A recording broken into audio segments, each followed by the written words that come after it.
Welcome back. അങ്ങനെ ഒരുപാട് നാളുകൾക്ക് ശേഷം ഞാൻ ഇങ്ങനെ ഇരുന്ന് സംസാരിച്ചുകൊണ്ട് വീഡിയോ ചെയ്യാണ് കേട്ടോ. അപ്പോൾ തംബ്നെയിൽ കണ്ടപ്പോൾ നിങ്ങൾക്ക് മനസ്സിലായി കാണും, ഒരു സ്കിൻ കെയർ റിലേറ്റഡ് ആയിട്ടുള്ള വീഡിയോ ആയിട്ടാണ് ഞാൻ വന്നിരിക്കുന്നത്. അതായത് ഒരു സ്കിൻ കെയർ ഇൻഗ്രീഡിയന്റിനെ കുറിച്ചിട്ടാണ് നമ്മളിന്ന് സംസാരിക്കുന്നത്. ഇതിന് മുൻപ് ഞാൻ കുറച്ച് സ്കിൻ കെയർ ഇൻഗ്രീഡിയൻസിന്റെ വീഡിയോസ് ഒക്കെ ഞാൻ ചെയ്തിട്ടുണ്ട്. അത് കണ്ടിട്ടില്ലാത്തവർ അത് കാണണം കേട്ടോ. ഞാൻ സെറമൈഡ്സ്, അതുപോലെ സീറംസ്, അങ്ങനെയുള്ള കുറച്ച് ഐറ്റംസിനെ കുറിച്ചിട്ടൊക്കെ ഡീറ്റെയിൽഡ് ആയിട്ട് വീഡിയോസ് ഒക്കെ ചെയ്തിട്ടുണ്ട്. ഇന്നും അങ്ങനെ നമ്മൾ മോസ്റ്റ് കോമൺ ആയിട്ട് കേട്ടിട്ടുള്ള ഒരു സ്കിൻ കെയർ ഇൻഗ്രീഡിയന്റിനെ കുറിച്ചിട്ടാണ് ഞാൻ ഈ വീഡിയോയിൽ സംസാരിക്കുന്നത്. അതെന്താണെന്നൊക്കെ ഞാൻ പറയാം. So without getting further delay, let's start the video.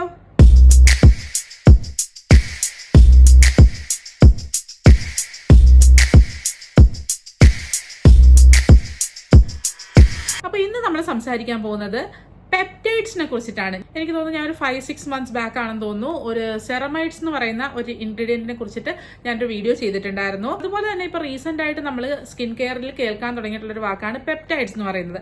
അപ്പോൾ പെപ്റ്റൈഡ്സ് എന്താണ്, അത് നമ്മുടെ സ്കിന്നിൽ എന്താണ് ചെയ്യുന്നതെന്നൊക്കെയാണ് ഞാൻ ഈ ഒരു വീഡിയോയിൽ ഇൻക്ലൂഡ് ചെയ്ത് പറയാൻ പോകുന്നത്. ആദ്യം തന്നെ പെപ്റ്റൈഡ്സ് എന്താണെന്ന് ഞാൻ പറയാം. പെപ്റ്റൈഡ്സ് എന്ന് പറയുന്നത് അമിനോ ആസിഡ്സിന്റെ ഒരു ഷോർട്ട് ചെയിൻ ആണ്. ഇത് വന്നിട്ട് നമ്മുടെ ഉള്ളിൽ നാച്ചുറലി പ്രസന്റ് ആയിട്ടുള്ള ഒരു ഐറ്റം ആണ് കേട്ടോ. ഈ പെപ്റ്റൈഡ്സ് നമ്മുടെ ബോഡിയിൽ എന്താണ് ചെയ്യുന്നതെന്ന് പറഞ്ഞാൽ ഒരു നാച്ചുറൽ ക്രിയേറ്റർ ഓഫ് പ്രോട്ടീൻ ആയിട്ടാണ് ആക്ട് ചെയ്യുന്നത്. അതായത് നമ്മുടെ സ്കിന്നിനും ഹെയറിനും ഒക്കെ ആവശ്യമായിട്ടുള്ള പ്രോട്ടീൻ ഉൽപ്പാദിപ്പിക്കാനായിട്ട് സഹായിക്കുന്ന അല്ലെങ്കിൽ അതിന് ഹെൽപ്പ് ചെയ്യുന്ന ഒന്നാണ് ഈ പെപ്റ്റൈഡ്സ് എന്ന് പറയുന്നത്. നമ്മുടെ സ്കിൻ, ഹെയർ, നെയിൽസ് ഇതിനൊക്കെ ഹെൽപ്ഫുൾ ആയിട്ടുള്ള കൊളാജിൻ, എലാസ്റ്റിൻ, കെരാറ്റിൻ ഇതുപോലെയുള്ള പ്രോട്ടീൻസ് ഒക്കെ നമ്മുടെ ബോഡിയിൽ ഉൽപ്പാദിപ്പിക്കുന്നത് ഈ പെപ്റ്റൈഡ്സ് ആണ്. അപ്പൊ ഈ പറഞ്ഞ 3 ഐറ്റം, അതായത് കെരാറ്റിൻ, എലാസ്റ്റിൻ ആൻഡ് കൊളാജിൻ, ഇത് വന്നിട്ട് നമ്മുടെ ഹെയറിനും സ്കിന്നിനും നെയിൽസിനും ഒക്കെ തന്നെ ബെനിഫിഷ്യൽ ആണ്. നമ്മൾ ഈ വീഡിയോയിൽ സംസാരിക്കാൻ പോകുന്നത് സ്കിന്നിന് എങ്ങനെയാണ് ഇത് ബെനിഫിറ്റ് ചെയ്യുന്നത്, അല്ലെങ്കിൽ സ്കിന്നിന് ബെനിഫിഷ്യൽ ആയിട്ടുള്ള കുറച്ച് കാര്യങ്ങളാണ് ഈ വീഡിയോയിൽ ഇൻക്ലൂഡ് ചെയ്യുന്നത്.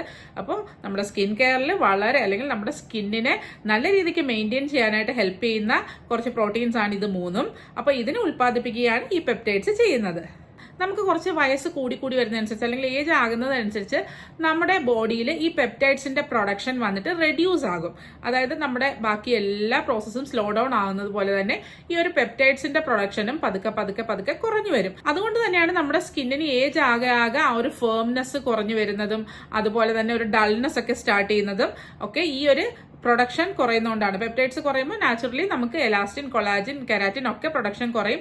അപ്പൊ തന്നെ അതിന്റെ റിയാക്ഷൻസ് നമ്മുടെ ഹെയറിലും സ്കിന്നിലും ഒക്കെ കാണിച്ചു തുടങ്ങും കേട്ടോ. അപ്പൊ അങ്ങനെ ഒരു റിഡക്ഷൻ കൊണ്ടാണ് നമ്മുടെ സ്കിന്നൊക്കെ വളരെ ഡള്ളായി കാണപ്പെടുന്നത്. അപ്പൊ നമുക്ക് ഈ ഒരു ഏജ് ആകുമ്പോൾ ഒരു 30+ ഒക്കെ ആകുമ്പോൾ, അല്ലെങ്കിൽ 35+ ഒക്കെ ആകുമ്പോഴേക്കും നമ്മുടെ സ്കിന്നിൽ ഓൾമോസ്റ്റ് ഏജിങ്ങിന്റെ എല്ലാ സൈൻസും വിസിബിൾ ആയി തുടങ്ങും. അപ്പോഴാണ് നമ്മൾ മെയിൻ ആയിട്ട് ഈ ഒരു പെപ്റ്റൈഡ്സിനെ നമ്മുടെ സ്കിൻ കെയറിലേക്ക് ഇൻക്ലൂഡ് ചെയ്യേണ്ടത്. നമ്മൾ ഈ ഒരു പെപ്റ്റൈഡ്സിനെ നമ്മുടെ സ്കിൻ കെയറിലേക്ക് ഇൻക്ലൂഡ് ചെയ്യുന്നതുകൊണ്ടുള്ള ബെനിഫിറ്റ്സ് എന്തൊക്കെയാണെന്ന് ഞാൻ പറയാം. നമ്മുടെ സ്കിന്നിൽ ഉണ്ടാവുന്ന ഫൈൻ ലൈൻസ്, റിങ്കിൾസിനെ ഒക്കെ തന്നെ ഇത് റെഡ്യൂസ് ചെയ്യാനായിട്ട് ഹെൽപ്പ് ചെയ്യും. അതുപോലെ നമ്മുടെ സ്കിന്നിനെ യൂത്ത്ഫുൾ ആയിട്ട് വെക്കാൻ സഹായിക്കും. അതുപോലെ സ്കിന്നിന്റെ ബാരിയറിനെ സ്ട്രെങ്തൻ ചെയ്യാനായിട്ട് ഹെൽപ്പ് ചെയ്യും. പിന്നെ ആക്നെ റെഡ്യൂസ് ചെയ്യാനും ഹെൽപ്പ് ചെയ്യും. അപ്പൊ ഇതൊക്കെയാണ് നമ്മൾ പെപ്റ്റൈഡ്സിനെ നമ്മുടെ സ്കിൻ കെയറിലേക്ക് ഇൻക്ലൂഡ് ചെയ്യുമ്പോൾ നമുക്ക് കിട്ടുന്ന ബെനിഫിറ്റ്സ് എന്ന് പറയുന്നത്. അതുപോലെ വേറൊരു കാര്യം നമ്മൾ മനസ്സിൽ വെക്കേണ്ടതെന്ന് പറഞ്ഞാൽ, അതായത് നമ്മൾ പെപ്റ്റൈഡ്സ് അടങ്ങിയ ഒരു സ്കിൻ കെയർ ഐറ്റം നമ്മൾ ചൂസ് ചെയ്യുമ്പോൾ നമ്മൾ മൈൻഡിൽ വെക്കാനുള്ള കുറച്ച് കാര്യങ്ങളുണ്ട്, അല്ലെങ്കിൽ നമ്മൾ അത് ചൂസ് ചെയ്യുമ്പോൾ ശ്രദ്ധിക്കേണ്ട കുറച്ച് കാര്യങ്ങളുണ്ട്. അതാണ് ഞാൻ ഇനി പറയാൻ പോകുന്നത്. ഇപ്പോഴെന്ന് പറയുമ്പോൾ മാർക്കറ്റിൽ പെപ്റ്റൈഡ്സ് അടങ്ങിയിട്ടുള്ള ഒരുപാട് സ്കിൻ കെയർ ഐറ്റംസ് നമുക്ക് കിട്ടും. മോയ്സ്ചറൈസർ, സീറം, ഇങ്ങനെ പല ഫോംസിൽ നമുക്ക് പെപ്റ്റൈഡ്സ് അടങ്ങിയിട്ടുള്ള ഐറ്റംസ് കിട്ടും. സോ നമ്മൾ ചൂസ് ചെയ്യുമ്പോൾ, നമ്മുടെ സ്കിന്നിലേക്ക് നമ്മളൊരു ഈ ഒരു പെപ്റ്റൈഡ് അടങ്ങിയിട്ടുള്ള ഒരു ഐറ്റം ചൂസ് ചെയ്യുമ്പോൾ നമ്മൾ ശ്രദ്ധിക്കേണ്ട ഒരു കാര്യം എന്ന് പറഞ്ഞു കഴിഞ്ഞാൽ റൈറ്റ് ഫോമുലേഷൻ നമ്മൾ ചൂസ് ചെയ്യുക. അതായത് നമ്മൾ അത് സ്കിന്നിലേക്ക് അപ്ലൈ ചെയ്ത് കൊടുക്കുമ്പോൾ നമ്മുടെ സ്കിന്നുമായിട്ട് ഒരുപാട് നേരം, അല്ലെങ്കിൽ കുറച്ച് അധികം ടൈം തന്നെ നമ്മുടെ സ്കിന്നുമായിട്ട് കോൺടാക്ട് വരുന്ന രീതിയിലുള്ള പ്രോഡക്റ്റ്, അതായത് നമ്മൾ സ്കിൻ കെയർ ഐറ്റംസ് ലെയർ ചെയ്യുമല്ലോ, നിങ്ങൾക്ക് അറിയായിരിക്കും. ടോണർ, സീറം, മോയ്സ്ചറൈസർ, അങ്ങനെ ഓരോ ഐറ്റംസ് ആയിട്ടാണ് നമ്മൾ ലെയർ ചെയ്യുന്നത്. അപ്പൊ ഈ ലെയറിംഗിൽ നമ്മളെ സ്കിന്നുമായിട്ട് എത്രത്തോളം കൂടുതൽ നേരം, അല്ലെങ്കിൽ എത്രത്തോളം അടുത്ത ലെയർ ആയിട്ട് നമുക്ക് ഈ ഒരു പെപ്റ്റൈഡ്സ് അടങ്ങിയ സ്കിൻ കെയർ ഐറ്റം കോൺടാക്ട് വരുന്നു, ആ ഒരു ഫോമുലേഷനിലുള്ള സ്കിൻ കെയർ ഐറ്റം തിരഞ്ഞെടുക്കാനായിട്ട് ശ്രദ്ധിക്കണം. അതായത് ഒരു എക്സാമ്പിൾ പറയുകയാണെങ്കിൽ, നിങ്ങളിപ്പോൾ ഒരു പെപ്റ്റൈഡ് അടങ്ങിയിട്ടുള്ള ഒരു ക്ലെൻസർ ആണ്, സപ്പോസ് നിങ്ങളൊരു ക്ലെൻസർ ആണ് യൂസ് ചെയ്യുന്നതെന്നുണ്ടെങ്കിൽ അത് നമ്മൾ ക്ലെൻസ് ചെയ്ത് വാഷ് ചെയ്യുമ്പോൾ തന്നെ അത് നമുക്ക് റിമൂവ് ആകും. നേരെ മറിച്ച് നമ്മളൊരു സിറമാണ് നമ്മൾ യൂസ് ചെയ്യുന്നതെങ്കിൽ, പെപ്റ്റൈഡ് അടങ്ങിയിട്ടുള്ളൊരു സിറമാണ് നമ്മൾ യൂസ് ചെയ്യുന്നതെങ്കിൽ അത് നമ്മുടെ സ്കിന്നിന്റെ കുറച്ചുകൂടെ അടുത്തായിരിക്കും. അതായത് നമ്മൾ ടോണർ യൂസ് ചെയ്തതിന് ഉടനെ തന്നെ നമ്മൾ സിറവും അപ്ലൈ ചെയ്യാം. അപ്പോൾ നമ്മുടെ സ്കിന്നുമായിട്ട് കുറച്ചുകൂടെ അടുത്ത് നിൽക്കുകയാണ്, നമ്മുടെ സ്കിന്നുമായിട്ട് കുറച്ച് അടുത്ത് നിൽക്കുന്നുണ്ട്.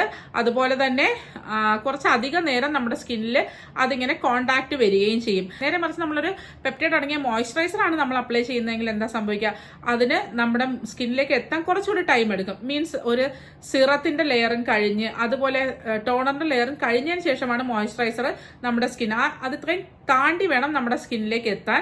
സോ നമ്മുടെ സ്കിന്നുമായിട്ട് കുറച്ച് അടുത്ത് കോണ്ടാക്ട് വരുന്ന ഒരു ലെയർ എന്ന് പറയുന്നത് ഈ ഒരു സിറത്തിന്റെ ലെയർ ആയതുകൊണ്ട് തന്നെ നമുക്ക് കുറച്ചുകൂടി നല്ലത് പെപ്റ്റൈഡ് അടങ്ങിയ ഒരു സിറം യൂസ് ചെയ്യുക എന്നുള്ളതാണ്. ഇപ്പൊ സിറം യൂസ് ചെയ്യാത്തവരാണെന്നുണ്ടെങ്കിൽ നിങ്ങൾക്ക് പെപ്റ്റൈഡ് അടങ്ങിയ മോയ്സ്ചറൈസർ യൂസ് ചെയ്യാവുന്നതാണ്. അപ്പോൾ നമ്മൾ സിറം സ്കിപ്പ് ചെയ്തിട്ട് മോയ്സ്ചറൈസർ അപ്ലൈ ചെയ്യുമ്പോൾ അത് നമ്മുടെ സ്കിന്നുമായിട്ട് ഡയറക്റ്റ് കോണ്ടാക്ട് വരികയും നമുക്ക് കുറച്ചുകൂടി ഈസി ആയിട്ട് നമ്മുടെ സ്കിന്നിലേക്ക് ഈ ഒരു പെപ്റ്റൈഡ്സ് അബ്സോർബ് ആവുകയും ചെയ്യും. ഞാൻ പറഞ്ഞത് നിങ്ങൾക്ക് മനസ്സിലായോ എന്തോ, ഞാൻ കുറച്ച് കോംപ്ലിക്കേറ്റഡ് ആയെന്ന് തോന്നുന്നു. അതായത് നമ്മുടെ സ്കിന്നുമായിട്ട് ഏറ്റവും അടുത്ത രീതിയിൽ ലെയർ ചെയ്യുന്ന രീതിയിൽ ഈ ഒരു പെപ്റ്റൈഡ് അടങ്ങിയ റൈറ്റ് ഫോർമുലേഷൻ ചൂസ് ചെയ്ത് നമ്മൾ യൂസ് ചെയ്യാനായിട്ട് ശ്രദ്ധിക്കുക.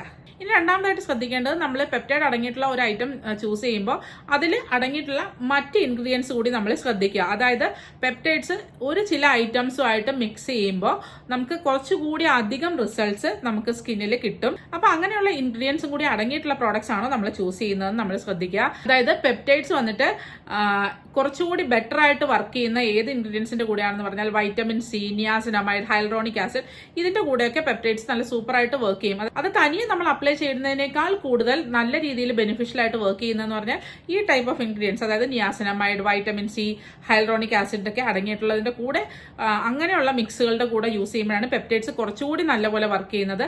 അപ്പോൾ നമ്മളൊരു പ്രോഡക്റ്റ് ചൂസ് ചെയ്യുമ്പോൾ അതിൽ ഈ ഐറ്റംസും കൂടി അല്ലെങ്കിൽ അതിൽ ഈ ഇൻഗ്രീഡിയൻസ് കൂടി അടങ്ങിയിട്ടുണ്ടെന്ന് നമ്മൾ ഉറപ്പ് വരുത്തിയിട്ട് ചൂസ് ചെയ്താൽ നമുക്ക് ബെറ്റർ റിസൾട്ട്സ് കിട്ടുന്നതായിരിക്കും. ഇനി അവസാനമായിട്ട് നമ്മൾ ശ്രദ്ധിക്കേണ്ട ഒരു കാര്യം, നിങ്ങളിപ്പോൾ ഒരു പുതിയൊരു ഇൻഗ്രീഡിയൻറ്റ്, അതായത് പെപ്റ്റൈഡ്സ്, സെറമൈഡ്സ്, അങ്ങനെയുള്ള എന്ത് ഇൻഗ്രീഡിയൻ്റ് ആയാലും നിങ്ങൾ സ്കിൻ കെയറിലേക്ക് ഉൾപ്പെടുത്താനായിട്ട് തീരുമാനിച്ചു എന്ന് വെക്കുക.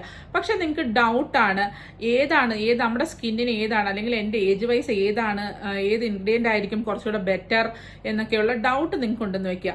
അപ്പോൾ അങ്ങനെയുള്ളപ്പോൾ നിങ്ങൾ തീർച്ചയായിട്ടും ഒരു ഡെർമറ്റോളജിസ്റ്റിന്റെ സഹായം തേടേണ്ടത് നല്ലൊരു കാര്യമാണ് കേട്ടോ. അവർ നിങ്ങളുടെ സ്കിന്നിനെ ഒന്ന് അനലൈസ് ചെയ്തിട്ട്, അവരുടെ കയ്യിൽ അതിനുള്ള എക്യുപ്മെന്റ്സ് ഉണ്ടാവും, അത് നല്ല രീതിയിൽ അനലൈസ് ചെയ്തിട്ട് അവർ നമുക്ക് നമ്മുടെ സ്കിന്നിന് നല്ല ബെനിഫിഷ്യൽ ആയിട്ടുള്ളൊരു പ്രോഡക്റ്റ്, അല്ലെങ്കിൽ ഏത് യൂസ് ചെയ്താൽ, അല്ലെങ്കിൽ ഏതൊക്കെ ടൈമിൽ ഏതൊക്കെ പ്രോഡക്റ്റ് യൂസ് ചെയ്താൽ നമ്മൾക്ക് സ്കിന്നിൽ നല്ല ബെനിഫിറ്റ്സ് കിട്ടും എന്നുള്ളത് നല്ല രീതിക്ക് പ്രോപ്പർ ആൻഡ് തറവായിട്ട് നമുക്ക് പറഞ്ഞു തരുന്നതായിരിക്കും. അത് മാത്രമല്ല നല്ല റൈറ്റ് പ്രോഡക്റ്റ്, നിങ്ങളുടെ സ്കിന്നിന് ആപ്റ്റ് ആയിട്ടുള്ള ഒരു പ്രോഡക്റ്റ് ചൂസ് ചെയ്യാനും അവർ ഹെൽപ്പ് ചെയ്യും.